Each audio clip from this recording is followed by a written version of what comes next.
August 2 முதல் நலம் காக்கும் ஸ்டாலின். உங்கள் குடும்பத்தின் நலன் அரசின் பொறுப்பு. வெளிநாட்டு முதலீடுகளை ஈர்ப்பதற்காக முதலமைச்சர் மு.க.ஸ்டாலின் ஜெர்மனிக்கு சென்றிருக்கும் நிலையில் அங்கு பல்வேறு புதிய ஒப்பந்தங்கள் கையெழுத்தாகி இருக்கின்றன. ஸ்டாலின் முன்னிலையில் 7020 கோடிக்கு தொழில் நிறுவனங்கள் ஒப்பந்தம் செய்திருக்கின்றன. ஜெர்மனியில் முதலமைச்சர் மு.க.ஸ்டாலின் முன்னிலையில் 7020 கோடி ரூபாய்க்கு தொழில் நிறுவனங்கள் ஒப்பந்தம் செய்திருக்கின்றன. இதன் மூலமாக தமிழகத்தில் புதிய வேலைவாய்ப்புகள் உருவாக்கப்படும் என்றும் சொல்லப்பட்டிருக்கிறது.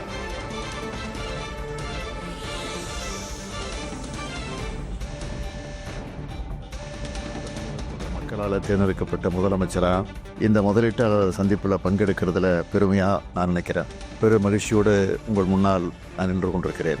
உலகின் முன்னணி தொழில் வல்லரசுகளில் ஒன்றாகவும் நவீன உற்பத்தி, துல்லிய பொறியியல், புதுப்பிக்கத்தக்க எரிசக்தி, மோட்டார் வாகன தொழில்நுட்பம் ஆகியவற்றில் வலிமையோட ஐரோப்பாவின் முதுகெலும்பாக இருக்கிற ஜெர்மனிக்கு முதலீடுகளை ஈர்ப்பதற்காக வந்திருக்கக்கூடிய இந்த நேரத்தில் நான் பெருமை அடைகிறேன். தமிழ்நாட்டை பற்றி உங்களுக்கெல்லாம் சொல்லணும்னா, தமிழ்நாடு தான் இந்தியாவிலேயே 2வது பெரிய பொருளாதாரம்.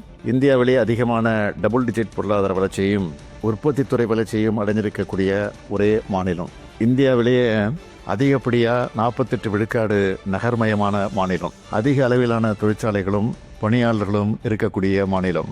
சீகன்பால்க் என்கிற ஜெர்மனியர் 18ஆம் ஆண்டு நூற்றாண்டிலேயே தமிழ்நாட்டுக்கு வந்து தமிழை கற்று இந்தியாவிலேயே முதலாக பைபிளை தமிழில் மொழிபெயர்த்து அச்சிட்டார். தமிழின் பெருமையை அவர் சொல்லியிருக்கிறார். ஜெர்மனி போலவே தமிழ்நாட்டுக்குன்னு பெரிய வரலாறும் பாரம்பரியமும் இருக்கு. தமிழும் ஜெர்மனும் உலகின் பழமையான மொழிகளில் முக்கியமானவை. தமிழுக்குன்னு மிகப்பெரிய இலக்கிய தொன்மையும் மரபும் இருக்கு. 5000 ஆண்டுகளுக்கு முன்னாடியே இரும்பின் பயன்பாடு தமிழ் நிலத்தில் இருந்ததற்கான ஆய்வறிக்கைகள் இருக்கு. இப்படிப்பட்ட மாநிலத்தில் தொழில் தொடங்க உங்களை எல்லாம் நான் அழைக்கிறேன்.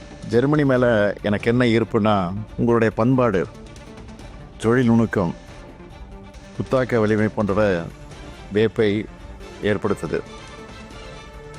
உங்களுடைய கலை உணவை ஒவ்வொரு கட்டடத்திலையும் தெருக்கள்லையும் பார்த்து நான் ரசிக்கிறேன். பியூட்டிஃபுல் லேண்ட்ஸ்கேப், வைப்ரண்ட் கல்ச்சர், இதுதான் ஜெர்மனி. எங்கள் தமிழ்நாட்டிலையும் பல ஜெர்மனி நிறுவனங்கள் தொழில் நடத்திக்கிட்டு இருக்காங்க. BMW, Daimler, Mercedes Benz, Telekom போன்ற பல்வேறு ஃபார்ச்சூன் 500 நிறுவனங்கள் தலைமையிடமாக கொண்டு செயல்படும். ஜெர்மனியில் நடைபெற்ற TN ரைசிங் மாநாட்டில் முதலமைச்சர் மு.க.ஸ்டாலின் பங்கேற்று பேசினார். அதனை பார்த்தோம். ஆகஸ்ட் 2 முதல் நலம் காக்கும் ஸ்டாலின். உங்கள் குடும்பத்தின் நலன் அரசின் பொறுப்பு.